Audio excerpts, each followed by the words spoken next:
ខ្ញុំបានប៉ាងចំណានសូមគោរពជំរាបសួរសម្ដេចឯកឧត្តមលោកជំទាវលោករស្រីបងប្អូនទេសនិកជនជាទីគោរពនេះគឺជាកម្មវិធីកិច្ចពិភាក្សាទុកមូលកម្មវិធីរបស់យើងតែងតែលើកយកនៅប្រធានបទសំខាន់ដែលមានការចូលរួមបកស្រាយពីវាគ្មិនជំនាញទូទេសនិកជននៅក្នុងកម្មវិធីរបស់យើងកាលពីប្រធានបទមុនខ្ញុំបានជជែកពិភាក្សាជាមួយនឹងវាគ្មិនដែលមកពីរដ្ឋលេខាធិការដ្ឋានកិច្ចការព្រំដែនដែលលោកបានធ្វើការបង្ហាញថាយោធាថៃកំពុងធ្វើការកាន់កាប់ដោយខុសច្បាប់នៅលើទឹកដីកម្ពុជាតាមរយៈការបង្ហាញនៅទស្សនវិជ្ជាផ្នែកច្បាប់ក៏ដូចជាបច្ចេកទេសកិច្ចការព្រំដែនដែលឡែកនាពេលនេះខ្ញុំបាទនឹងធ្វើការជជែកពិភាក្សាជាមួយនឹងអ្នកស្រាវជ្រាវវិញម្ដងនៅក្នុងប្រធានបទផែនទីអន្តរជាតិនិងអធិបតេយ្យភាពកម្ពុជាដែលទីមួយខ្ញុំបាទសូមស្វាគមន៍លោកបណ្ឌិតយងពៅអ្នកជំនាញភូមិសាស្ត្រនយោបាយបាទជំរាបសួរបាទដែលឡែកវាគ្មិនទី2ខ្ញុំបាទសូមស្វាគមន៍លោកបណ្ឌិតកិនភាអ្នកជំនាញវិទ្យាសាស្ត្រនយោបាយខ្ញុំបាទសូមជំរាបសួរបងបាទអរគុណនេះគឺជាសមាជិកវាគ្មិនទាំងពីររូបដែលនឹងធ្វើការចូលរួមបកស្រាយនៅក្នុងធានបទរបស់យើងនាពេលនេះសម្រាប់សំណួរជាដំបូងខ្ញុំបាទសូមធ្វើការសាកសួរទៅកាន់លោកបណ្ឌិតយងពៅមុនគេ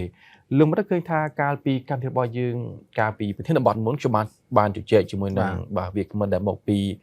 រដ្ឋលេខាធិការដ្ឋានកិច្ចការព្រំដែនហើយលោកបានធ្វើការបង្ហាញនៅភស្តុតាងជាច្រើនដែលបង្ហាញថាយោធាថៃកំពុងតែកាន់កាប់ទឹកដីកម្ពុជាដោយខុសច្បាប់ដែលលោកបានបង្ហាញនៅផែនទីក៏ជាឯកសារនិងទស្សនវិជ្ជាច្បាប់នេះជូនសាធារណជនផងដែរអញ្ចឹងតាមរយៈភស្តុតាងទាំងអស់នេះលោកបណ្ឌិតយល់ឃើញថាមានបង្ហាញយ៉ាងដូចម្ដេចចំពោះសកម្មភាពទុច្ចរិតរបស់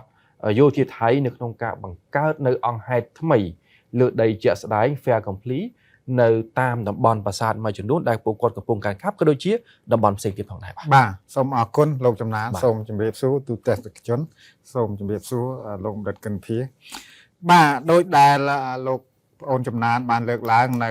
សំណួរផ្ដើមនេះគឺថៃកងទ័ពថៃយោធាថៃនិងថៃតែម្ដងយើងនិយាយចំគឺបានធ្វើការឈ្លានពានកាន់កាប់ទឹកដីកម្ពុជាដោយខុសច្បាប់នៅតំបន់មួយចំនួនរួមទាំងប្រាសាទដែលជាមរតករបស់កម្ពុជាស្ថិតក្នុងអធិបតេយ្យកម្ពុជាបើយើងផ្អែកទៅលើផែនទីបារាំងសៀមបាទដែលបានធ្វើក្នុងលំឡុង100ឆ្នាំមុនឯណោះអញ្ចឹងហើយទាំងអស់នេះអ្នកណាក៏គេមើលឃើញថានេះជាការឈ្លានពាននិងកាន់កាប់ដោយខុសច្បាប់ដោយប្រទេសថៃដែរអញ្ចឹង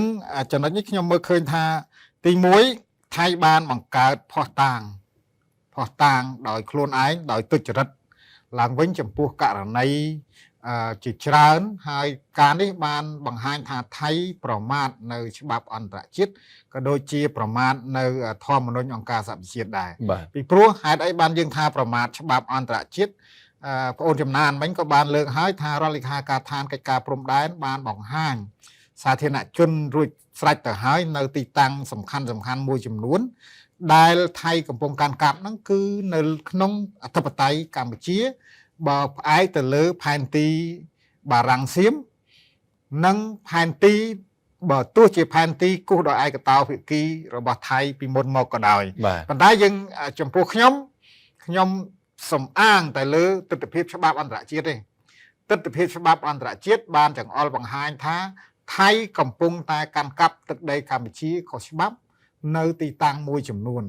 កាន់កាប់ដោយមានកងទ័ពចូលមកបណ្ដេញប្រជាពលរដ្ឋកម្ពុជាចេញវាយប្រហារទៅលើប្រាសាទទៅលើទីតាំងហេដ្ឋារចនាសម្ព័ន្ធដោយកម្លាំងអាវុធបាទអញ្ចឹងថៃនេះគឺមានចេតនាផ្លាស់ប្ដូរខ្សែបន្ទាត់ព្រំដែនដោយកម្លាំងអាវុធអញ្ចឹងហើយបានយើងហៅថានៃបំពេញប្រមាថច្បាប់អន្តរជាតិហើយគឺជាករណីឈ្លានពាន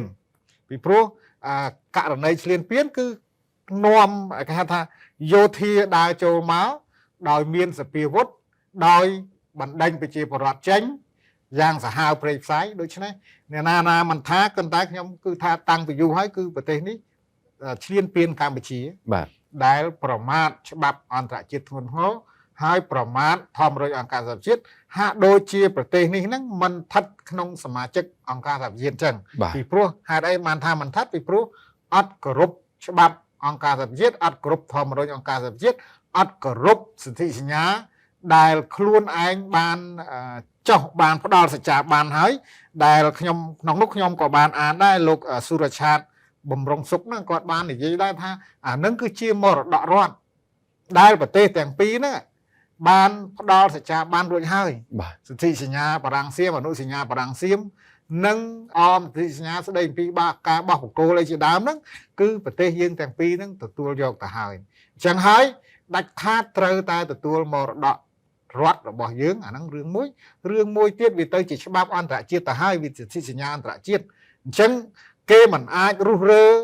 សិទ្ធិសញ្ញានឹងបានទេជាពិសេសក្រោយសម័យអាណាព្យាបាលក្រោយសម័យអាណានិគមគឺមានច្បាប់ស្ដីអំពីព្រំដែនមិនកែប្រែបាទរបស់អង្គការសហប្រជាជាតិប្រសិនបើមិនមានច្បាប់នឹងទេគឺសម្ដាប់ធ្នាប់ពិភពលោកវានឹងរញ៉េរញ៉ៃអញ្ចឹងហើយបានខ្ញុំធ្លាប់និយាយថាព្រំដែនដែលអាចកែប្រែបានវាតលតែរលាយអង្គការសហប្រជាជាតិមានអង្គការពិភពលោកថ្មីបានវាបង្កើតច្បាប់ថ្មីធម្មនុញ្ញពិភពលោកថ្មីតែបើធម្មនុញ្ញពិភពលោកបច្ចុប្បន្នជាធម្មនុញ្ញអង្គការសហប្រជាជាតិគឺនៅតែត្រូវគោរពច្បាប់ហ្នឹងត្រូវគោរពច្បាប់ហ្នឹងมันអាចកិច្ចវេះបានมันអាចយកលេសផ្សេងបានទេបាទมันអាចយកលេសផ្សេងបានទេចំណុចទី2ថៃបានបង្កើត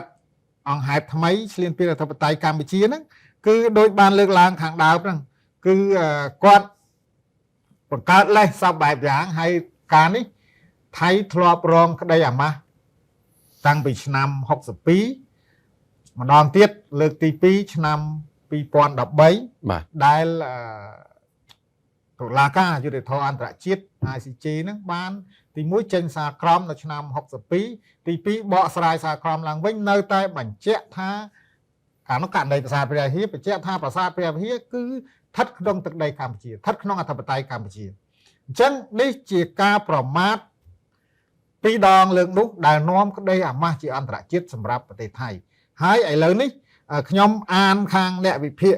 ថៃក៏បានលើកឡើងដែរប្រមានថៃដែរថាថៃនឹងរងក្តីអាម៉ាស់ជាលើកទី3ប្រសិនបើមិនព្រមដកថយទៅលើការប្រមាថច្បាប់អន្តរជាតិនឹងទេពីព្រោះច្បាប់អន្តរជាតិវាជាច្បាប់ដូចខ្ញុំបានលើកឡើងខាងដើមនៅតែជាធរមាននៅតែអង្គការសហប្រជាជាតិនៅតែដើរតួនាទីសំខាន់នៅក្នុងសន្តិភាពពិភពលោកបាទมันអាចថៃប្រមាណអញ្ចឹងបានទេមិនអាចអញ្ចឹងបានទេចំណុចទី3ខ្ញុំមើលឃើញថាលោកអនុទិនខ្លួនឯងហ្នឹងយោធាថៃនិងអនុទិនខ្លួនឯងហ្នឹងកំពុងរុញប្រទេសថៃទាំងមូលហ្នឹងឲ្យធ្លាក់នៅក្នុងរណ្ដៅនៃប្រជាជាតិអមិត្តពីព្រោះអមិត្តនេះមិនមែនតែជាមួយកម្ពុជាទេឥឡូវឧទាហរណ៍ថាថៃបដិសេធថៃមិនព្រមទទួលយកសិទ្ធិសញ្ញាអនុសញ្ញា1904និង1907បាទអញ្ចឹងបើសិនជាមិនទទួលយកសិទ្ធិសញ្ញាទាំងអស់ហ្នឹងការដែលមិនយើងនិយាយថាមិនទទួលយកពីព្រោះថៃចេះតែរំកិលព្រំដែនចេះតែកែប្រែស្ថានភាពព្រំដែនអាហ្នឹងមានន័យស្មើនឹងមិនទទួលយកអញ្ចឹងបង្កើតភាពអមិត្តជាមួយកម្ពុជានិងជាមួយឡាវដែរពីព្រោះឡាវក៏ប្រើសិទ្ធិសញ្ញាហ្នឹងអនុសញ្ញាហ្នឹងដែរពីព្រោះស្ថិតនៅក្នុងសម័យកាលអាណាព្យាបាលបារាំងសៀមជាមួយគ្នាទឹកដីជាមួយគ្នាបាទអញ្ចឹងបង្កើតភាពអមិត្តអានេះយើងនិយាយតែសិទ្ធិសញ្ញាបារាំងសៀមហ្នឹងទេប៉ុន្តែបច្ចុប្បន្នដែលយើងមើលឃើញតថភាពបច្ចុប្បន្នហ្នឹងកំពុងតែបង្កើតអមិត្តជាមួយប្រទេសមីយ៉ាន់ម៉ានិងជាមួយបណ្ដាប្រទេសផ្សេងទៀតរួមទាំងប្រទេសម៉ាឡេស៊ីផងដែរប៉ុន្តែឃើញអនុទិនបានជិះយន្តហោះទៅជួបលោកអាន់វ៉ាអីហូហែអាហ្នឹងប៉ុន្តែនៅតែមានបញ្ហាហ្នឹងអញ្ចឹងអានេះជារឿងរបស់ថៃតែងតែប្រមាថច្បាប់អន្តរជាតិហ្នឹងដែលបង្កើតជាភាពអមិត្តទៅដល់ប្រទេសជិតខាងនិងប្រទេសក្នុងតំបន់ហើយរុញប្រជាជាតិថៃទាំងមូលហ្នឹងឲ្យធ្លាក់ក្នុងរណ្ដៅនៃភាពអមិត្តនិងសត្រូវនឹងច្បាប់អន្តរជាតិក៏ដូចជាធម្មនុញ្ញអង្គការសហប្រជាជាតិដែរហើយនេះជាចំណុចដ៏អាក្រក់បំផុតនៃសន្តិភាពពិភពលោកហើយពីព្រោះប្រទេសមួយបានយកច្បាប់អន្តរជាតិសិទ្ធិសញ្ញាអន្តរជាតិជាសត្រូវរបស់ខ្លួនយកប្រទេសជុំវិញជាប្រជាជាតិអមិត្តរបស់ខ្លួនបាទប្រមាថប្រជាជាតិជុំវិញខ្ញុំថាជុំវិញចឹងតែម្ដងពីព្រោះមានឡាវមានកម្ពុជានិងមានមីយ៉ាន់ម៉ា4ប្រទេសក្នុងហ្នឹង3ឯដែលប្រទេសថៃនេះប្រមាថយកជាអមិត្តអញ្ចឹងសួរថាតើប្រទេសថៃនេះ ប្រុងនឹងរស់នៅយ៉ាងដូចម្ដេចនៅក្នុងតំបន់អាស៊ានហ្នឹងដែលយើងមានចក្ខុវិស័យរួមគ្នាជាច្រើនទៀតក៏ប៉ុន្តែខ្លួនឯងកំពុងតែឆ្លន់ជន់ឈ្លីអាស៊ានយ៉ាងខ្លាំងទី4ខ្ញុំមើលឃើញថាថៃបានបំផ្លាញជំនឿចិត្តជាសកលបាទបំផ្លាញជំនឿចិត្តជាសកលហើយកំពុងជន់ឈ្លីកិច្ចព្រមព្រៀងអន្តរជាតិរួមទាំងទ្វេភាគីអញ្ចឹងជំនឿចិត្តនេះសំខាន់ណាស់ជំនឿចិត្តដែលបានបង្ហាញយ៉ាងច្បាស់មួយទី1គឺការដែលមិនគោរពសន្ធិសញ្ញានិងអនុសញ្ញាទី2លុបចោលដោយបន្ទាន់ដោយភ្លាមជាឯកតោភាគីនៅ MOU ឆ្នាំ2001ស្ដីអំពីបញ្ហាសមុទ្រជាមួយកម្ពុជាអញ្ចឹងសួរថាសារព័ត៌មានគេតែសួរខ្ញុំថាតើដំណោះស្រាយទ្វេភាគីដែលថៃតែចង់ធ្វើឡើងនៅបញ្ហាសមុទ្រហ្នឹងដដែលតើអាចទៅរួចអត់អាហ្នឹងយើងបើកវងកញ្ចក់ហ្នឹងបន្តិចដើម្បីបញ្យល់កន្លែងហ្នឹងថាតើកម្ពុជាមានជំនឿចិត្តអីទៅនឹងធ្វើទ្វេភាគីដោយគ្មានច្បាប់អន្តរជាតិធានាប្រសិនបើធ្វើហើយពេលហ្នឹងថៃយល់ឃើញថាមានប្រយោជន៍សម្រាប់ថៃទទួលយកថ្ងៃក្រោយថៃមើលឃើញថាវាអត់ប្រយោជន៍ចំពោះថៃបដិសេធចោលឬក៏ទាត់ចោលជាឯកតោភាគីអញ្ចឹងសួរថាកិច្ចការទ្វេភាគីកិច្ចសម្បត្តិការទ្វេភាគីកិច្ចព្រមព្រៀងទ្វេភាគីឬពហុភាគីតើផ្ដល់ទំនុកចិត្តទៅដល់ប្រទេសដែលជាចុះហត្ថលេខាមួយជាមួយយ៉ាងដូចម្ដេចប៉ុន្តែរឿងព្រំដែនគោកកិច្ចការទ្វេភាគីដោយមានច្បាប់ធានារួចហើយច្បាប់អន្តរជាតិដែលនៅជាធរមានថៃប្រមាថក៏ប៉ុន្តែនៅតែជាធរមានប្រមាថប៉ុន្តែมันអាចមិនទទួលយកបានទេសន្ធិសញ្ញានិងអនុសញ្ញា1904 1907នេះហើយនឹង MOU ឆ្នាំ2000នេះថៃអត់ហ៊ានលេងដូច MOU ឆ្នាំ2001ទេពីព្រោះដែនគោកនេះគឺមានច្បាប់អន្តរជាតិធានារួចហើយអញ្ចឹងហើយកិច្ចការទាំងឡាយដែលកម្ពុជាដាក់លិខិតដាក់កំណត់ទូតឲ្យថៃចូលប្រជុំឡើងវិញនៅទ្វេភាគីក្នុងយន្តការ JBC ហ្នឹងគឺមានច្បាប់អន្តរជាតិធានារួចហើយបាទអានេះខ្ញុំមើលឃើញអញ្ចឹងសូមអរគុណបាទសូមអរគុណលោកបណ្ឌិតយងពៅខ្ញុំចង់បានទស្សនៈលោកបណ្ឌិតកិនភាវិញម្ដងតេតិនទៅនឹងផុសតាងដែលកម្ពុជាបានបង្ហាញជូនជាសាធារណៈហើយក៏លើកយកនឹងករណីប្រាសាទតាមាន់បាទធំមកជជែកពិភាក្សាដោយសារតែមន្ត្រីជំនាញរបស់រដ្ឋលេខាធិការដ្ឋានកិច្ចការព្រំដែនលោកបានបង្ហាញ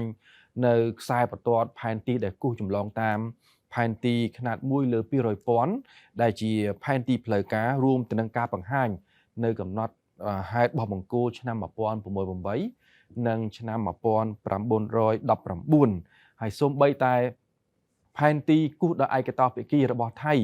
ស៊េរី L717 ក៏យើងមកបង្ហាញដើម្បីជាការបង្ហាញថា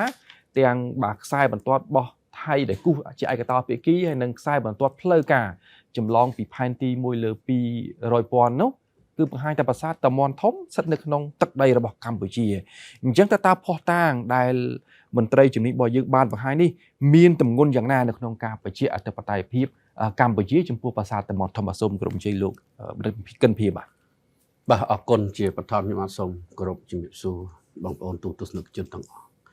ទី1ខ្ញុំឯកភាពលើការលើកឡើងបាញ់វិញដោយបណ្ឌិតយងពៅគឺជាតត្តភាពជាក់ស្ដែងចំណុចទី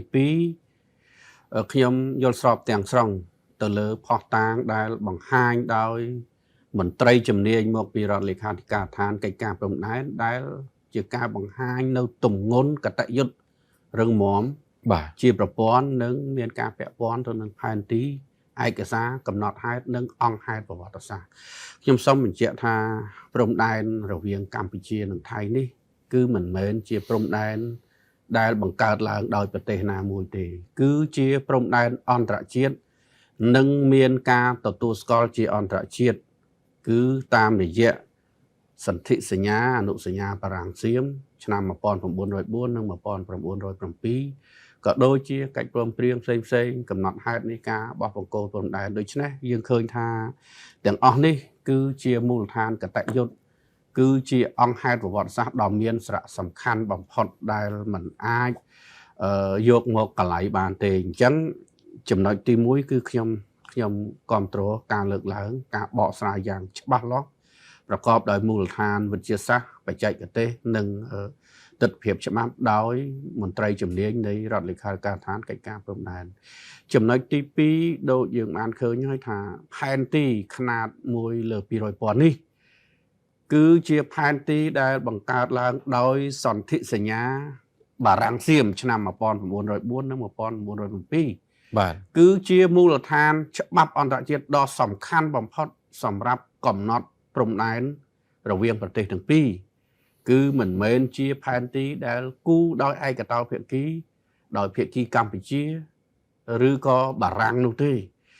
ហើយអ្វីដែលយើងកត់សម្គាល់ចំណុចមួយទៀតគឺតកតងជាមួយនឹងកំណត់ហេតុបោះបង្គោលដែលយើងសរកាត់ថា PV ណា Project Verbal ឆ្នាំ1908និងឆ្នាំ1919គឺបង្ហាញថាការកំណត់ព្រំដែនត្រូវបានអនុវត្តជាក់ស្ដែងដោយគណៈកម្មការចម្រុះមនុស្សចិនបារាំងសៀមហើយវាមានតម្លៃជាផុសតាងបច្ចេកទេសនៅលើដីជាក់ស្ដែងទាំងអស់នេះគឺជាចំណុចដ៏សំខាន់បំផុតហើយអ្វីដែលជាទម្ងន់ខ្លាំងមួយទៀតអំបញ្ញវិញគឺប្អូនចំណានបានលើកឡើងថាសូម្បីតែផែនទីចោលគឺផែនទីដែលភាគីថៃគូជាឯកតោភាគីដែលគេហៅថាផែនទីຂະຫນາດ1លើ50,000នោះក៏បង្ហាញថាប្រាសាទតមនធំស្ថិតនៅក្នុងទឹកដីនៃប្រជាណាចក្រកម្ពុជាយើងអញ្ចឹងយើងឃើញថាថៃដែលយកស្អីមកអះអាងថាប្រាសាទតមនធំឬក៏តំបន់មួយចំនួនទៀតដែលពួកគេកំពុងតែឈរជើងកាន់កាប់និងគ្រប់គ្រងដោយខុសច្បាប់ថាជាទឹកដីរបស់ខ្លួនគឺអត់មានអំណះអំណាងអត់មានផុសតាងអត់មានតល័យកអ្វីតល់តែសោះហើយចំណុចសំខាន់មួយទៀតគឺដែលយើងអាចធ្វើការឆ្លោះបញ្ចាំងទៅលើទិដ្ឋភាពប្រវត្តិសាស្ត្រនិងបុរាណវិទ្យាទៅលើតួប្រាសាទទៅលើទីតាំងប្រាសាទទៅលើរចនាបថប្រាសាទទាំងអស់នោះគឺវាច្បាស់ណាស់បង្ហាញអំពីអត្តសញ្ញាណវប្បធម៌ខ្មែរដូច្នេះការប្រើប្រាស់កម្លាំងយោធាមកគ្រប់គ្រងមកកាន់កាប់មកចាត់ចែងគឺมันអាចកលៃការពិតប្រវត្តិសាស្ត្រនិងការពិតផ្លូវច្បាប់បានឡើយអញ្ចឹងសរុបមកអ្វីដែលរដ្ឋលេខាធិការឋានកិច្ចការព្រំដែនបានបង្ហាញគឺគ្រប់គ្រាន់ក្នុងការបញ្ជាក់ថាប្រាសាទតមនធំនេះគឺស្ថិតនៅក្នុងអធិបតេយ្យនៃប្រជាណាចក្រកម្ពុជាយើងហើយភាគីថៃគ្មានមូលដ្ឋានកតយុត្តរឹងមាំណាមួយក្នុងការបដិសេធការពិតនេះបានទេបាទអំណះអំណាងរបស់កម្ពុជាយើងគឺច្បាស់លាស់ដោយយើងឈរលើមូលដ្ឋានកតយុត្តរឹងមាំលើអង្គហេតុប្រវត្តិសាស្ត្រលើកំណត់ហេតុបច្ចេកទេសគឺយើងមិនមែនបង្កើតនៅអំណះអំណាងមួយដែលឈរលើអារម្មណ៍ជាតិនិយមឬក៏ដែលនយោបាយវិទ្យានិយមដោយដែលពួកថៃបាននឹងកំពុងធ្វើទេគឺយើងឈរលើផែនទីលើសន្ធិសញ្ញាកំណត់ហេតុនិងច្បាប់អន្តរជាតិត្រឹមត្រូវអញ្ចឹងសរុបមកវិញមកគឺយើងអាចនិយាយបានថាអ្វីដែលថៃកំពុងតែឈរជើងគ្រប់គ្រងនៅតំបន់នានាតាមបណ្ដោយព្រំដែនដែលគេអះអាងថាជារបស់គេនោះគឺជាទង្វើខុសច្បាប់ជាទង្វើនៃការឈ្លានពាន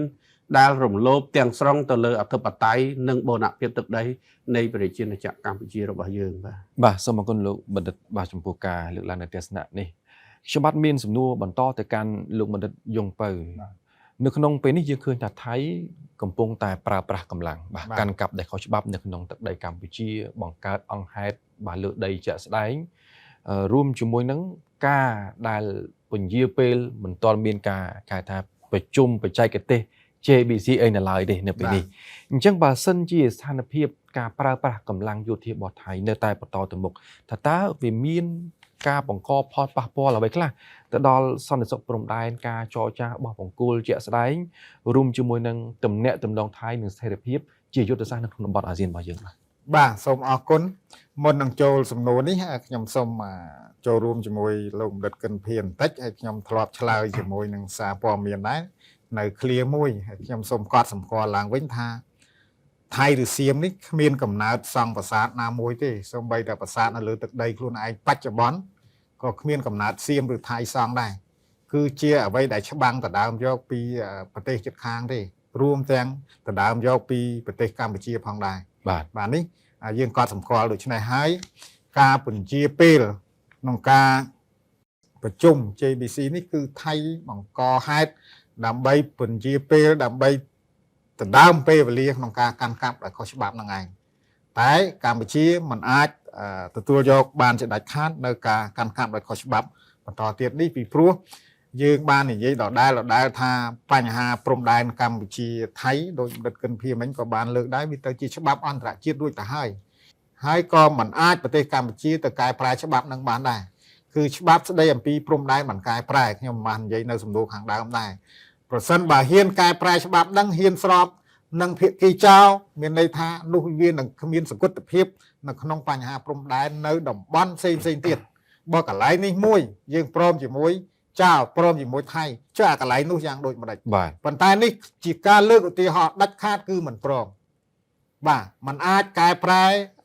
ព្រំដែនដែលបន្សល់ទុកពីមរតករដ្ឋដែលបន្សល់ទុកពីសម័យអាណាព្យាបាលបារាំង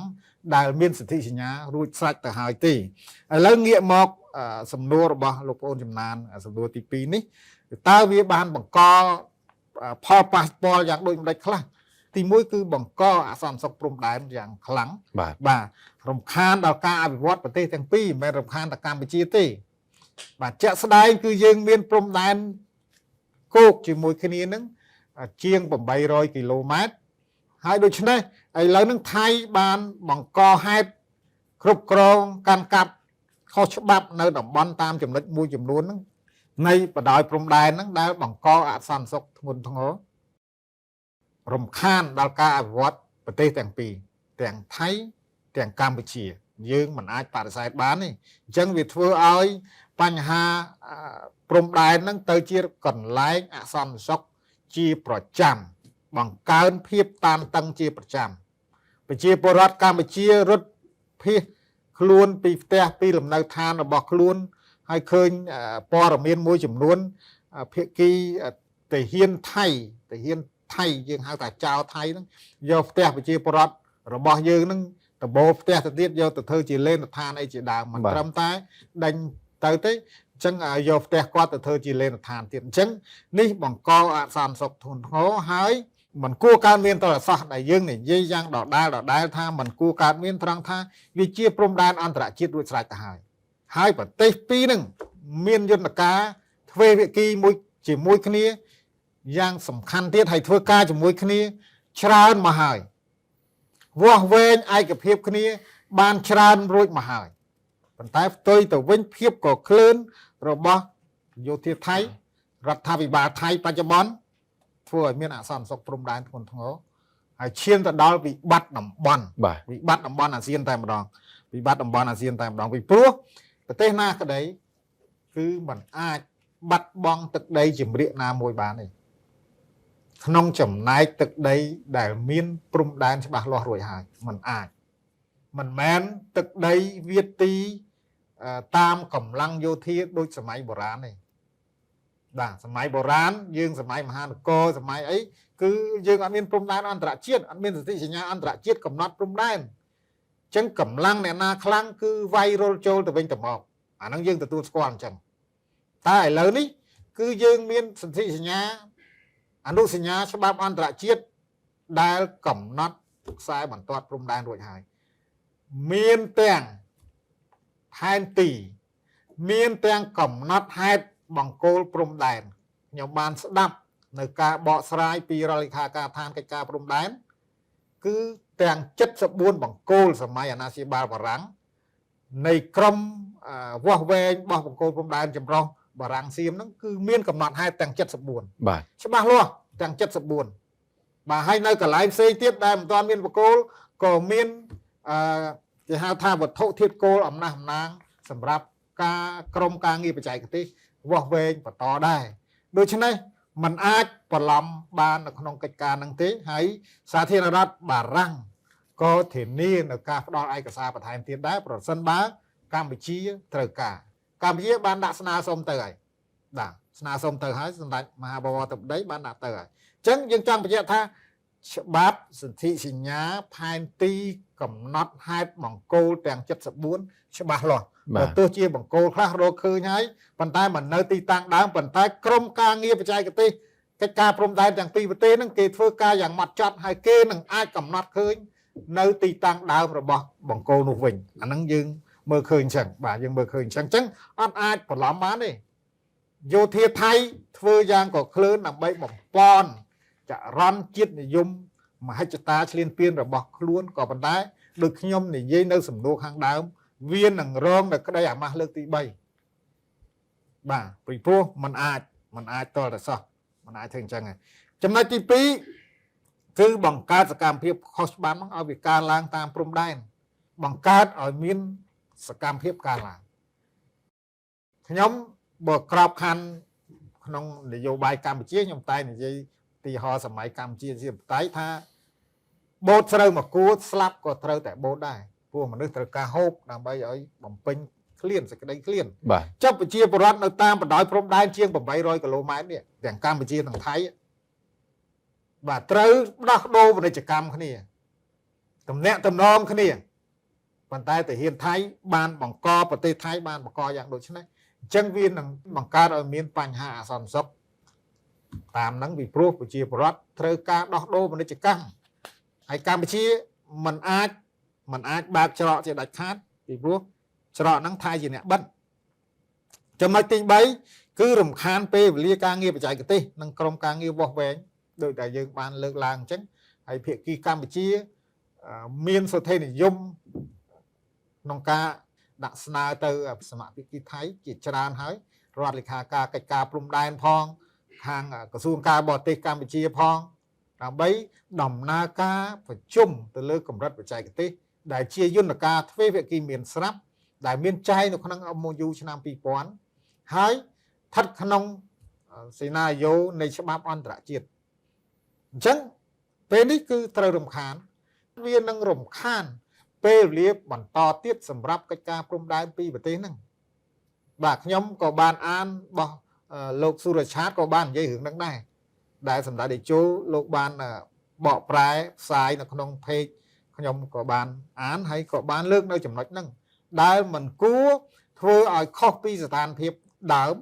ដែលមានស្រាប់របស់ព្រំដែនរបស់យើងទេនេះជាបញ្ហាធ្ងន់ធ្ងរហើយរំខានដល់ពេលវេលាក្រុមការងារបច្ចេកទេសដែលក្រុមការងារបច្ចេកទេសទាំងពីរប្រទេសហ្នឹងតឹងរងចាំធ្វើការជាមួយគ្នាប៉ុន្តែវារំខានដូចនេះចំណុចទី4ប៉ះពាល់ធ្ងន់ធ្ងរដល់ស្ថិរភាពយុទ្ធសាស្ត្ររបស់អាស៊ានក្នុងចក្ខុវិស័យអាស៊ានយើងមានឥឡូវយើងមាន11ប្រទេសយើងមាន11ប្រទេសឥឡូវ2ប្រទេសកំពុងតែឆ្លោះគ្នាតានតឹងគ្នាទៅលើអ្វីដែលមិនគួរឆ្លោះអញ្ចឹងនេះជាបញ្ហាស្នូលសំខាន់ណាគឺបញ្ហាដែលមិនត្រូវឆ្លោះយើងបានដឹងថាវាស្រេចបាច់រួចទៅហើយព្រំដែនស្រេចបាច់យន្តការមានក្រុមការងារបច្ចេកទេសមានចុះហេតុអីបានត្រូវឆ្លោះគ្នាបាទនេះគឺជាមហិច្ឆតាដ៏គ្រោះថ្នាក់របស់ក្រមជ្រុលនិយមថៃរដ្ឋាភិបាលជ្រុលនិយមយោធាជ្រុលនិយមខ្ញុំហៅរដ្ឋាភិបាលអនុទានបច្ចុប្បន្នគឺរដ្ឋាភិបាលជ្រុលនិយមទាំងតែម្ដងពីព្រោះអ្វីដែលមានស្រាប់ហើយมันគួរអីទៅនឹងបង្កឲ្យមានយ៉ាងដូចនេះទេហើយប្រទេសថៃខ្លួនឯងជារដ្ឋស្ថាបនិកនៃការបង្កើតសមាគមអាស៊ានទៀតតែត្រូវបានខ្លួនឯងនឹងទៅបំផ្លាញជន់ឈ្លីធម្មមនុញ្ញអាស៊ាននឹងយើងនិយាយជាមួយកម្ពុជានៅជាមួយភូមានៅជាមួយឡាវបញ្ហាជាមួយឡាវប្រសិនបើមានបញ្ហាទៅលើសន្ធិសញ្ញាហ្នឹងវារុញដេញតគ្នាអញ្ចឹងបាទនេះជាបញ្ហាដែលកើតមានដែលបង្កអសន្តិសុខនៅក្នុងតំបន់ហើយវាអាចរុញច្រានដល់ចំនួនភូមិសាស្ត្រនយោបាយអាហ្នឹងខ្ញុំតែងលើកដែរហេតុអីបានដល់ចំនួនភូមិសាស្ត្រនយោបាយនៅពេលប្រជាជាតិមួយខិតខំការពារដែនអធិបតេយ្យជាតិរបស់ខ្លួនយើងត្រូវហ៊ាននិយាយថាយើងត្រូវការបង្អែកអញ្ចឹងដល់ពេលយើងត្រូវការបង្អែកអាហ្នឹងហើយវាទៅជាចំនួនភូមិសាស្ត្រនយោបាយដែលគ្មានប្រទេសណាមួយសុខចិត្តបាត់ចម្រៀកនៃទឹកដីរបស់ខ្លួនទេត្រូវតែខិតខំរកបង្អែកច្បាប់អន្តរជាតិបង្អែកនេះបង្អែកនោះខ្ញុំមិននិយាយទេប៉ុន្តែបង្អែកទាំងអស់ហ្នឹងគឺនាំទៅដល់ចំនួនភូមិសាស្ត្រនយោបាយដែលធ្វើឲ្យតំបន់អាស៊ាននិងអាស៊ីប៉ាស៊ីហ្វិកនេះដៅកគុកឡើងបាទកម្ពុជាមិនអាចខ្ញុំនិយាយដដែលច្រើនដងហើយមិនអាចបាត់បង់ចម្រៀកណាមួយហើយក៏មិនអាចបាត់បង់ដែនដីណាមួយដែរតស៊ូ ตัวอย่างนะก็ត្រូវតែការពារទឹកដីរបស់ខ្លួនបាទសូមអរគុណ បាទសូមអរគុណលោកបណ្ឌិតយងពៅអំបញ្ញមិញលោកបណ្ឌិតទាំងពីរក៏បានលើកឡើងនៅចំណុចមួយដែលជាចំណុចគួរឲ្យចាប់អារម្មណ៍គឺគោលការណ៍ព្រំដែនមិនកែប្រែអញ្ចឹងខ្ញុំបាទចង់សាកសួរទៅកាន់លោកបណ្ឌិតគិនភីថាតើគោលការណ៍ព្រំដែនមិនកែប្រែដែលបន្សល់ទុកពីសម័យអាណានិគមក៏ដូចជាសន្ធិសញ្ញាបារាំងសៀងបាទឆ្នាំ1904-1907នេះតើវាជាខែលការពារគតិយុត្តយ៉ាងដូចម្តេចចំពោះភាពស្របច្បាប់នៃការតវ៉ារបស់កម្ពុជានៅពេលបច្ចុប្បន្ននេះបាទ បាទអរគុណចំណុចនេះគឺសំខាន់ប្រសិនបើប្រទេសនីមួយចេះតែនឹកឃើញកែប្រែខ្សែបន្តព្រំដែនជាឯកតោភាគីឬក៏ការកែប្រែខ្សែបន្តព្រំដែនជាក់ស្ដែងដោយការប្រើប្រាស់កម្លាំងបាយដូច្នេះសួរថាតើសណ្ដាប់ធ្នាប់ពិភពលោកនៅកន្លែងណា បាទ អញ្ចឹងយើងមានគោលការណ៍នៃការទទួលស្គាល់មរតករដ្ឋខាងដើមបាញ់មិញដិតយងពៅបានលើកឡើងដែរអញ្ចឹងអ្វីៗទាំងអស់ដែលជាការកំណត់នៅខ្សែព្រំដែនរវាងកម្ពុជានិងថៃនេះគឺមិនមែនជាការកំណត់ជាឯកតោភាគីរបស់ប្រទេសណាមួយទេក៏ប៉ុន្តែនោះគឺជាការទទួលស្គាល់នៅមរតករដ្ឋហើយកម្ពុជានិងថៃគឺយើងមានសន្ធិសញ្ញាសំខាន់ដែលកំណត់ខ្សែបន្តព្រំដែនរបស់យើង បាទ អញ្ចឹងគោលការណ៍ព្រំដែនមិនកែប្រែឬក៏គោលការណ៍ដែលជាភាសាឡាតាំងគេថា Oiti-Possibilities នេះជាគោលការណ៍គ្រឹះក្នុងច្បាប់អន្តរជាតិដើម្បីអីគឺដើម្បីរក្សាស្ថិរភាពព្រំដែនរបស់រដ្ឋនានាក្រោយសម័យអាណានិគមក្រោយឯករាជ្យអញ្ចឹងកម្ពុជាទទួលមរតកពីបារាំងទទួលមរតករដ្ឋនេះគឺទទួលមរតករដ្ឋទាំងអស់រាប់ទាំងខ្សែបន្តព្រំដែនរវាងកម្ពុជាជាមួយនឹងប្រទេសជិតខាងផងហើយប្រសិនបើយើងនិយាយពីអតីតកាលតាមកត្តាប្រវត្តិសាស្ត្រទឹកដីខ្មែរធំធេងណាស់គឺស្ទើរតែជាងពាក់កណ្ដាលនៃទឹកដីសៀមបច្ចុប្បន្នហ្នឹងគឺជាផ្នែកមួយនៃទឹកដីខ្មែរ បាទ បើយើងនិយាយពីទស្សនវិជ្ជាប្រវត្តិសាស្ត្រក៏ប៉ុន្តែខ្មែរមិនបានតាំងចិត្តទៅច្បាំងដណ្ដើមយកទឹកដីដែលខ្លួនបានបាត់បង់ទៅពីអតីតកាលទេគឺយើងសុំតែរក្សានៅទឹកដីតាមបន្តព្រំដែនដែលជាមរតកអាណានិគមនឹងហើយដែលជាការទទួលស្គាល់នៅមរតករដ្ឋគឺគោលការណ៍ព្រំដែនរដ្ឋមិនកែប្រែយើងអត់ដែលបានមានមហិច្ឆតាទៅយកទឹកដីខ្មែរយើងដែលបាត់បង់ទៅប្រទេសជិតខាងពីអតីតកាលទេគឺធំធេងណាស់ខ្មែរគឺជាចក្រភពនៅតំបន់អាស៊ីអាគ្នេយ៍ជារដ្ឋដែលចំណាស់ដែលមានវត្តមាននៅលើទឹកដីរបស់ខ្លួនឯងហ្នឹងគឺតាំងពីប្រមាណសតវត្សមុនគ្រិស្តសករាជមកម្ល៉េះហើយកម្ពុជាឬក៏ខ្មែរចក្រភពខ្មែរក្លាយជារដ្ឋតាំងពីសតវត្សទី1នៃគ្រិស្តសករាជគឺមុនប្រទេសថៃរហូតដល់ទៅ13សតវត្ស បាទ ថៃទៅតែកើតជារដ្ឋពេញលក្ខណៈនៅសតវត្សទី13ទេតើអញ្ចឹងទឹកដីខ្មែរ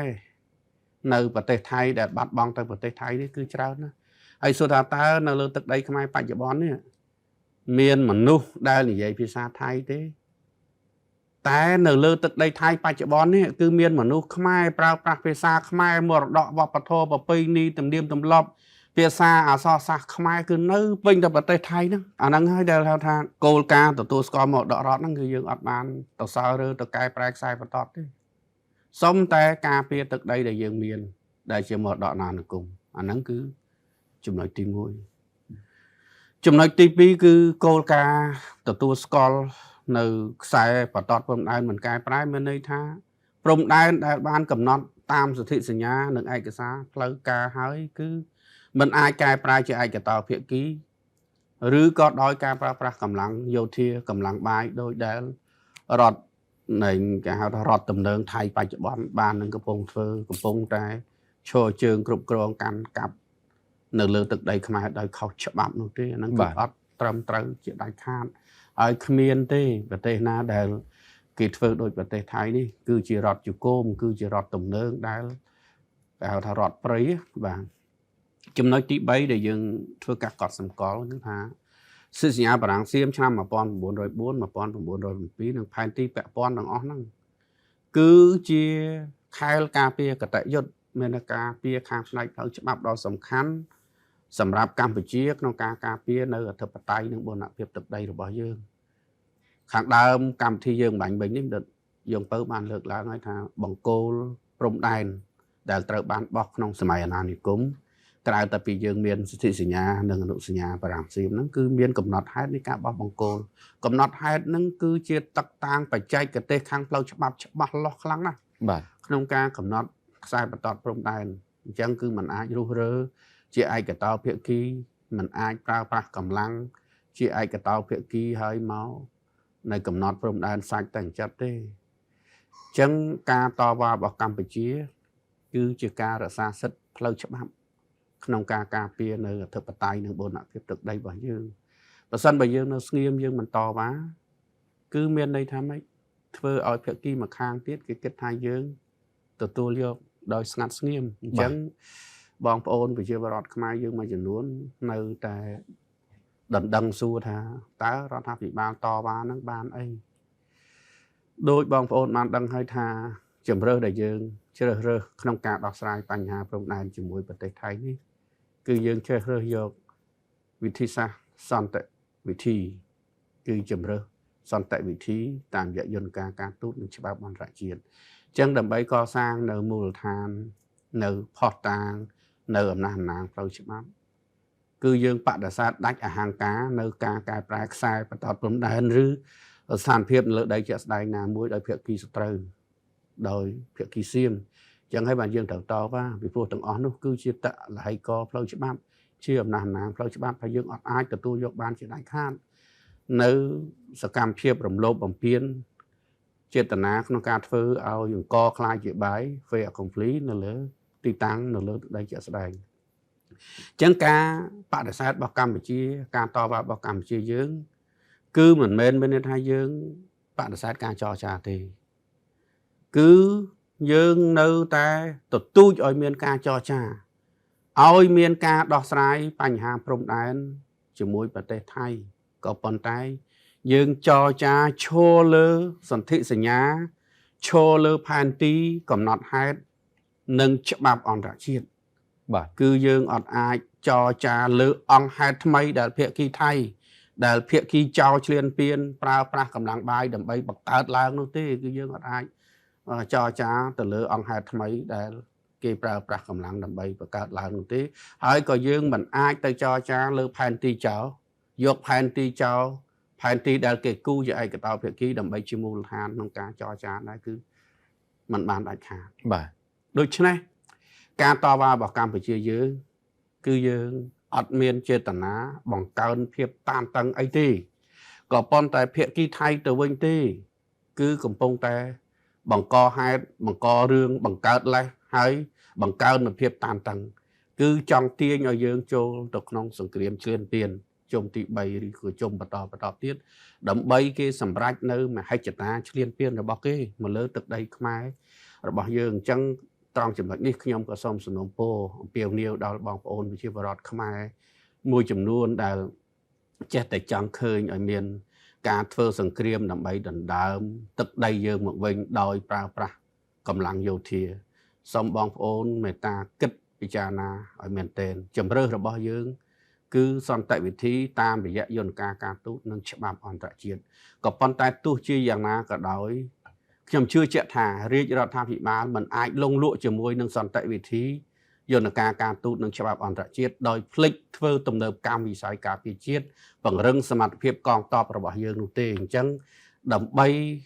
ឲ្យយើងទាំងអស់គ្នាមានអារម្មណ៍នឹងនៅក្នុងនយោបាយការពារជាតិនេះគឺយើងត្រូវតែពង្រឹងនៅសាមគ្គីឯកភាពជាតិហើយយើងឯកភាពគ្នាលើជំរើសដែលប្រទេសដែលប្រជាជាតិយើងបានប្រកាន់យកហើយយើងត្រូវពង្រឹងសមត្ថភាពគឺពង្រឹងទាំងអស់គ្នាពង្រឹងទាំងរដ្ឋពង្រឹងទាំងរាជពង្រឹងទាំងតួអង្គពាក់ព័ន្ធជាពិសេសមន្ត្រីរាជការកងកម្លាំងប្រដាប់អាវុធទាំងអស់នោះគឺយើងត្រូវតែពង្រឹងសមត្ថភាពយើងមិនមែនគ្រាន់តែនិយាយថាសន្តិភាពសន្តិវិធីហើយលងលក់អត់ពង្រឹងកម្លាំងគឺថាក៏អត់មានឧត្តមភាព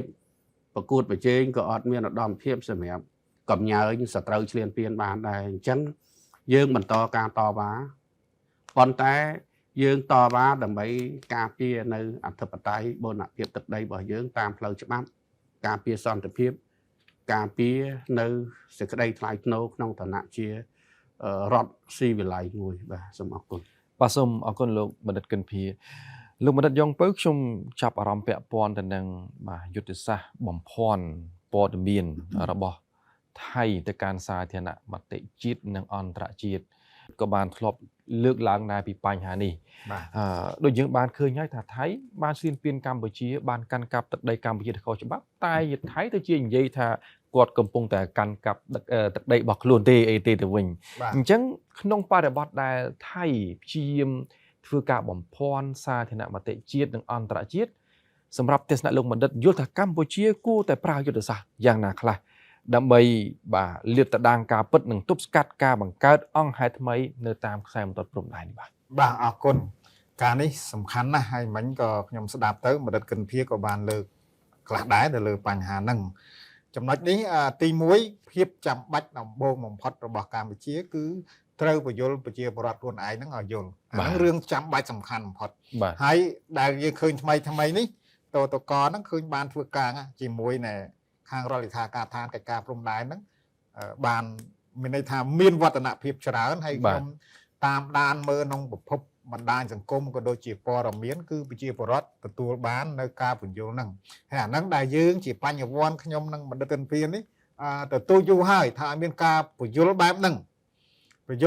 ដើម្បីឲ្យប្រជាពលរដ្ឋមានភាពកក់ក្ដៅ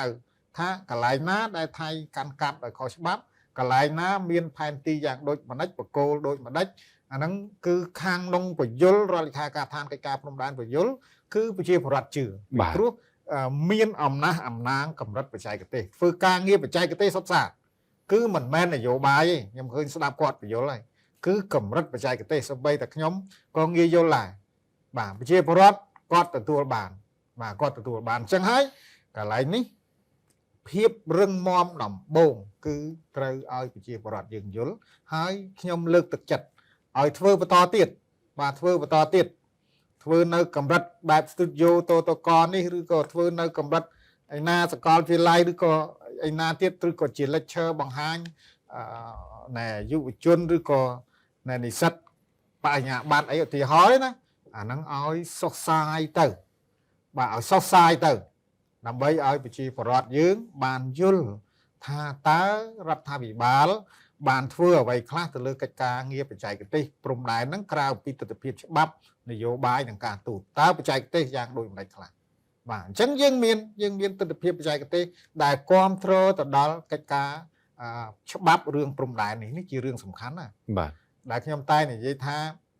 យើងឲ្យប្រជាពលរដ្ឋគ្រប់គ្រងឯកភាពសាមគ្គីភាពប៉ុន្តែតើប្រជាពលរដ្ឋយល់ហើយជាពិសេសរឿងព្រំដែនហ្នឹងតើឲ្យគាត់យល់រឿងកិច្ចការព្រំដែនហ្នឹងក្នុងកម្រិតដែលគាត់ត្រូវយល់បាទកម្រិតដែលគាត់ត្រូវហើយបច្ចុប្បន្ននេះវាមិនមែនពិបាកដូចក្នុងទសវត្សសម័យសង្គមរាស្ត្រនិយមទេដែលខ្ញុំអានកាសែតជាច្រើនដែលខ្ញុំឃើញថាសម័យនោះលំបាកណាស់ក្នុងអ្វីដែលថៃព្យាយាមកឡុកកម្ពុជាមិនចាញ់ឥឡូវទេបាទហើយសម័យកាលនោះលំបាកដោយសារតែប្រព័ន្ធព័ត៌មានមិនមែនដូចឥឡូវទេបាទឥឡូវយើងផ្សាយចេញទៅឧទាហរណ៍ថាយើងផ្សាយឥឡូវហ្នឹងប្រជាពលរដ្ឋទទួលបានឥឡូវហ្នឹងអ្នកដែលកំពុងតែចង់តាមដានហើយប្រជាពលរដ្ឋទាំងគេទាំងខ្ញុំគឺ stress នឹងចង់ដឹងព័ត៌មានហ្នឹងបាទ stress ហ្មងហើយខ្ញុំគិតថាខ្ញុំតាមដានក្នុងបណ្ដាញសង្គមគឺគាត់ stress ខ្ញុំបង្ហោះជាណែថាណែ caption ជាសារខ្លីៗចង់ស្ទង់មើលឃើញគាត់ប្រតិកម្មមកច្រើនលឿនក្នុងមួយរំពេចមាន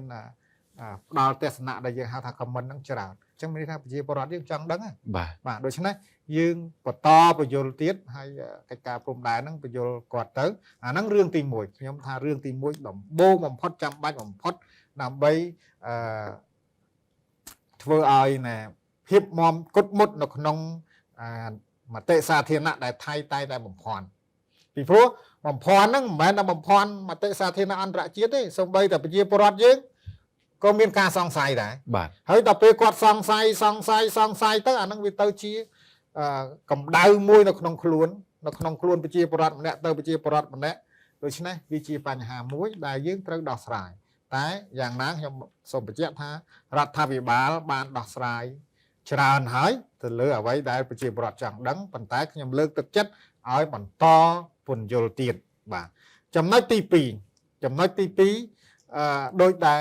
โอนจำนานบานเลิกคือไทยบานบ่มพรสาธารณมติอันตรจิตนี่ที่ฮอทาเปะปอนนังการจอจาเทกีทเวการเงี้ยทเวเวกีการบิจีฮัลไทยอัดมา បាទ ប៉ុន្តែថៃប្រាប់អន្តរជាតិថាថៃ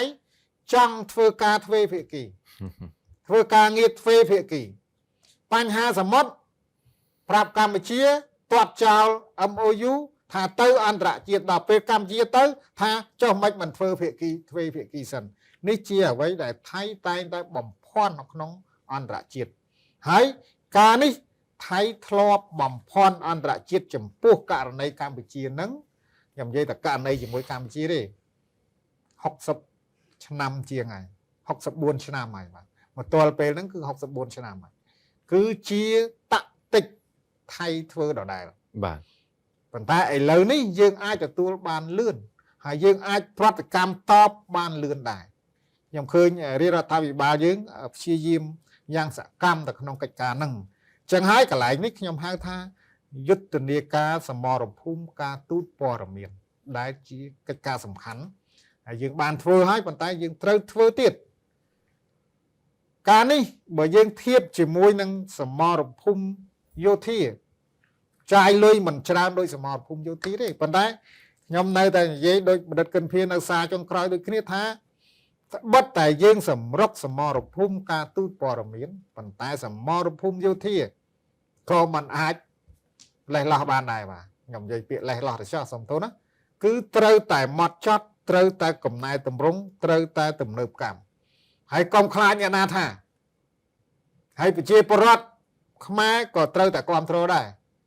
ពីមុនមានទស្សនៈមិនស្របទៅលើទំនើបកម្មយោធា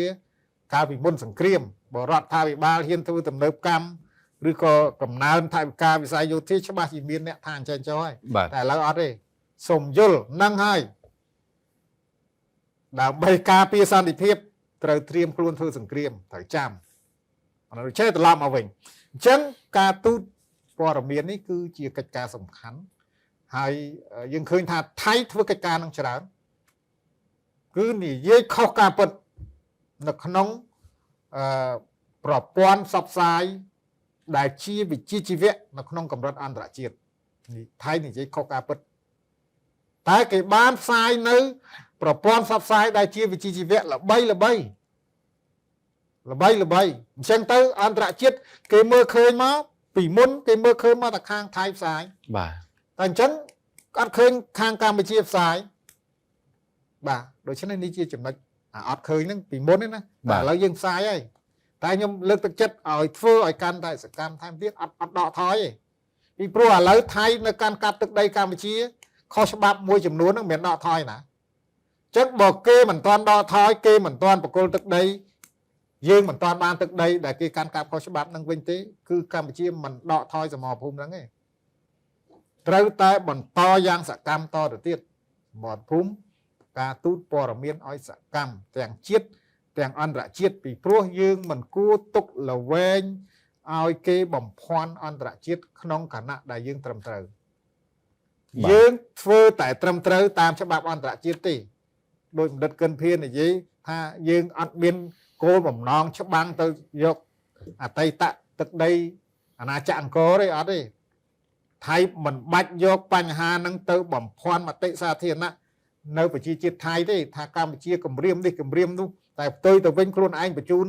សពាវុធធនធ្ងន់មកព្រំដែនជាប្រចាំរាល់ថ្ងៃតែកម្ពុជាក៏ត្រូវមានសិទ្ធិធ្វើទំនើបកម្មកងទ័ពនិងយោធាដូចតែគ្នាហ្នឹងព្រោះឯងមកឆ្លៀនពៀនគេអញ្ចឹងធ្វើម៉េចឲ្យឆ្លៀនពៀនស្រួលៗអញ្ចឹងទៅចំណុចទី3គឺយុទ្ធនាការសមរភូមិការទូតទាំងប្រពៃណីនិងមិនប្រពៃណីត្រូវតែសកម្មទៀតខ្ញុំឃើញណែក្រសួងការបរទេសខិតខំប្រឹងប្រែងពយល់អ្នកការទូតហើយហោហែសម្ដេចមហាបវរធិបតីក៏ខិតខំប្រឹងប្រែងយ៉ាងសកម្មរដ្ឋមន្ត្រីការបរទេសក៏ដូចគ្នាដែរចំណុចនេះយើងត្រូវតែបន្តសកម្មយ៉ាងសកម្មបន្តទៀតហើយក្នុងនេះខ្ញុំសូមនិយាយថាដាច់ខាតមិនចោលមិត្តចាស់ហើយមិត្តថ្មីក៏ត្រូវតែស្វែងរកហើយមិត្តចាស់ក៏ត្រូវតែអោបកសោបនិងពង្រឹងបន្ថែម ខ្ញុំមិនថាមុតចាស់អ្នកណាខ្លះទេតែសម្រាប់អ្នកតាមដានកិច្ចការនេះគេយល់ថាមុតចាស់អ្នកណាខ្លះដែលយើងត្រូវតែมันអាចដាច់ខាតมันអាចចោលហើយពួកចិត្តមុតថ្មីបន្ថែមពីព្រោះយើងត្រូវការអញ្ចឹងទាំងយោធាសេដ្ឋកិច្ចពាណិជ្ជកម្មទៅទាំងព្រមអត់មានរវល់តែធ្វើសង្គ្រាមតទល់ជាមួយថៃផ្លិចការទូតពាណិជ្ជកម្មផ្លិចការទូតផ្សេងទេបាទពីព្រោះសង្គមដូចអង្គប្រានមនុស្សអញ្ចឹងมันអាចឈឺតែចំណុចណាមួយហើយស្រាប់តែហាមាត់មិនឲ្យហូបបាយទេគឺត្រូវហូបបាយអញ្ចឹងត្រូវតែរកអាហារហូបរីឯប្រទេសជាតិកាន់តែសំខាន់ជាងហ្នឹងបាទកាន់តែសំខាន់ជាងហ្នឹងចំណុចទី4គឺសមរភូមិច្បាប់អន្តរជាតិគឺយើងត្រូវតែបន្តសកម្មទៀតបាទសកម្មពីព្រោះអាហ្នឹងវាបូកជាមួយនឹងកិច្ចការងារការទូតហ្នឹងហើយការទូតផ្លូវការហ្នឹងមិនផ្លូវការហ្នឹងហើយតែយើងត្រូវតែរំលឹកថាត្រូវតែបន្តសកម្មទៅលើទាំងដំណើរការនៅបញ្ហាសមុទ្រក៏ដូចជាបញ្ហាព្រំដែនគោកដែរពីព្រោះយើងត្រូវតែប្រើទាំងអស់នៅក្នុងសមរភូមិហ្នឹងរីឯទី5គឺសមរភូមិជួរមុខផ្ទាល់កងកម្លាំងបណ្ឌិតកិនភីមិញក៏បាននិយាយយើងត្រូវតែប្រយ័ត្នប្រយែងនិងត្រូវតែជាសិទ្ធិអធិបតេយ្យនៅក្នុងការធ្វើទំនើបកម្មនិងកំណែតម្រង់ស៊ីជម្រៅលើវិស័យនេះហើយខ្ញុំសូមប្រកាសគាំទ្រសម្រាប់រដ្ឋាភិបាលធ្វើទំនើបកម្មនិងកំណែតម្រង់ស៊ីជម្រៅលើវិស័យយោធាដើម្បីគ្រាន់តែការពារអធិបតេយ្យកម្ពុជាទេកម្ពុជាគ្មានមហិច្ឆតាទៅឆ្លៀនពៀនអ្នកណាទេគឺការពារអធិបតេយ្យកម្ពុជាជាដាច់ខាតបាទសូមអរគុណបាទសូមអរគុណលោកបណ្ឌិតយងពៅសំណួររបស់ខ្ញុំចុងក្រោយទៅកាន់លោកបណ្ឌិតកិនភីតេតិនទៅនឹងបរិបទដដែលទៅលើការកាន់កាប់ដែលខុសច្បាប់ពីសំណាក់យោធាថៃនិងការបន្តបំភាន់បំភ្លៃរបស់ថៃទៅកាន់បាទសហគមន៍អន្តរជាតិអញ្ចឹងសម្រាប់ទស្សនៈរបស់លោកបណ្ឌិតថាតើសហគមន៍អន្តរជាតិដែលលោកបាទទទួលព័ត៌មានការបំភ្លៃពីថៃមានដូចជាអង្គការសហប្រជាជាតិក្តីអាស៊ានក្តីបណ្ដាប្រទេសដែលគាត់ស្រឡាញ់សន្តិភាពក្តីថាតើគួរឆ្លើយតបបែបណាដើម្បីឲ្យថៃអាចបាទចូលរួមមកគោរព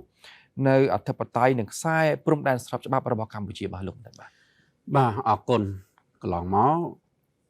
បងប្អូនយើងតែងសួរថាឥឡូវរដ្ឋាភិបាលធ្វើអីទៀតបាទអញ្ចឹងរដ្ឋាភិបាលយើងអ្វីដែលគួរធ្វើបានធ្វើអស់ហើយអ្វីដែលត្រូវធ្វើក៏ធ្វើឲ្យអស់ដែរអញ្ចឹងខ្ញុំសួរចាស់ទៅវិញថាសហគមន៍អន្តរជាតិសប្ងៃគួរធ្វើអីទៀតគួរធ្វើអីដែរឬក៏បន្តនាំគ្នាអង្គុយមើលដោយគ្មានមាត់គ្មានកទៅនឹងអំពើឈ្លានពានរបស់ប្រទេសថៃមកលើអធិបតេយ្យរបស់ប្រជាណាចក្រកម្ពុជាយើងអង្គការសហប្រជាជាតិនៅឯណាសប្ងៃនេះ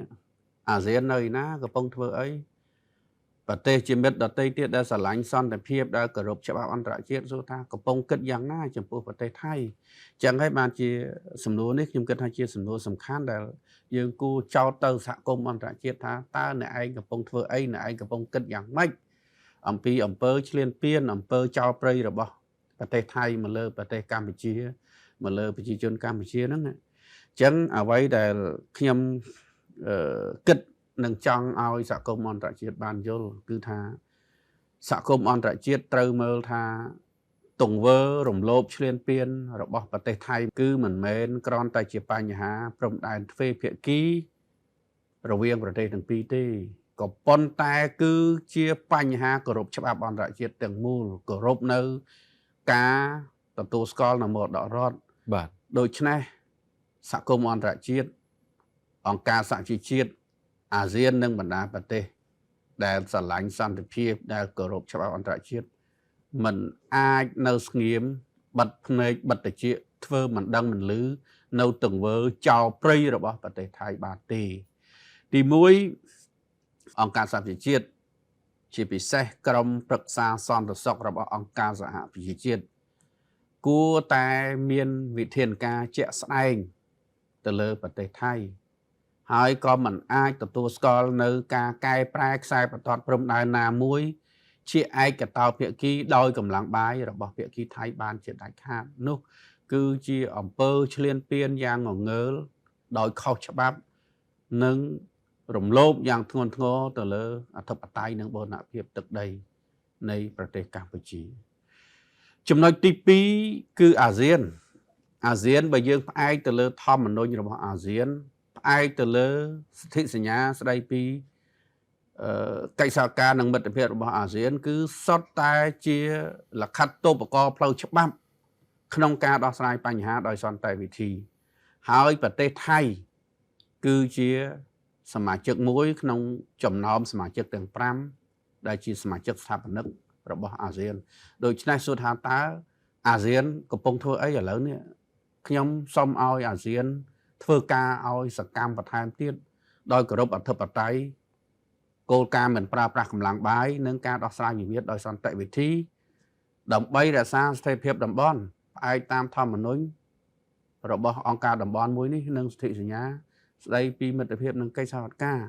អ្វីដែលយើងចង់មើលឃើញគឺចង់ឲ្យក្រុមសង្កេតការណ៍អាស៊ាននេះធ្វើការឲ្យសកម្មតម្លាភាពនិងប្រកបដោយអព្យាក្រឹតភាពសួរថាមកដល់ថ្ងៃនេះមកដល់ម៉ោងនេះមកដល់ពេលនេះតើរបាយការណ៍ក្រុមសង្កេតការណ៍អាស៊ានដល់ណាហើយតើ AOT នឹងបានដាក់ចេញនៅវិធានការដាក់ចេញនៅអនុសាសន៍ដល់ប្រមុខរដ្ឋាភិបាលអាស៊ានយ៉ាងម៉េចហើយកន្លងមកប្រហែលថ្ងៃកន្លងមកនេះគឺ AOT នៅខាងភាគីថៃនោះគឺបានទៅខົບខិតជាមួយនឹងប្រទេសថៃទៅតំបន់មួយដែលជាអធិបតេយ្យរបស់ប្រទេសកម្ពុជាដែលទៅហ៊ានឈ្លានពានកំពុងតែចោទជើងកាន់កាប់ដោយខុសច្បាប់អញ្ចឹងសូមឲ្យអាស៊ានរក្សាតម្លាភាពធ្វើសកម្មភាពរបស់ខ្លួនប្រកបដោយវិជ្ជាជីវៈដោយក្រមសីលធម៌ហើយសកម្មជាងមុនដើម្បីផ្ដល់នៅក្តីសង្ឃឹមបណ្ដាដល់បណ្ដារដ្ឋជាសមាជិកគឺมันអាចគ្រាន់តែដើរតួនាទីជាកន្លែងដែលគេហៅថាជា talking shop គឺកន្លែងនេះគ្រាន់តែជជែកគ្នាអញ្ចឹងបានទេអញ្ចឹងសូមឲ្យឆ្នាំនេះគឺហ្វីលីពីនជាប្រធានអាស៊ានបន្តសកម្មភាពឲ្យសកម្មបន្ថែមទៀតឲ្យមានប្រសិទ្ធភាពបន្ថែមទៀត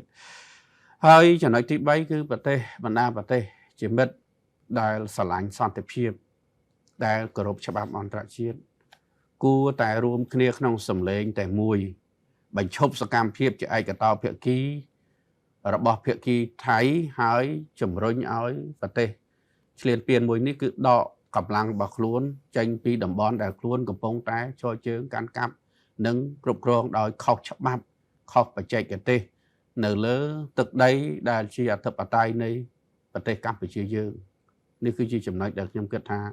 សហគមន៍អន្តរជាតិត្រូវតែធ្វើមិនគួរតែធ្វើទេត្រូវតែធ្វើដើម្បីធានាឲ្យសម្ដាប់ធ្នាប់ពិភពលោកដែលពឹងផ្អែកលើច្បាប់ត្រូវបានការពារយ៉ាងត្រឹមត្រូវក្នុងក្របខ័ណ្ឌនៃធម្មនុញ្ញអង្គការសហជាតិក៏ដូចជាធម្មនុញ្ញអាស៊ាននិងសន្ធិសញ្ញាស្ដីពីកិច្ចសហការនិងមិត្តភាពរបស់អាស៊ានក៏ប៉ុន្តែពីជ្រុងកម្ពុជារបស់យើងខ្ញុំសូមបន្តជាមួយនឹងដិតយងពៅពី3ចំណុចដែរគឺថាយើងត្រូវតែបន្តនៅការទូតផ្លូវច្បាប់របស់យើងនេះគឺថាយើងអត់អាចធ្លាក់ដៃបានទេយើងត្រូវបន្តទៀតហើយដូចយើងបានឃើញហើយថាដំណើរការនីតិវិធីនៃការផ្សះផ្សាដោយចាប់ប្រខំពាក់ព័ន្ធជាមួយនឹងព្រំដែនសមុទ្រនេះគឺជាការទូតផ្លូវច្បាប់មួយគឺជាសង្វៀនផ្លូវច្បាប់មួយធំណាស់ដែលយើងចាំបាច់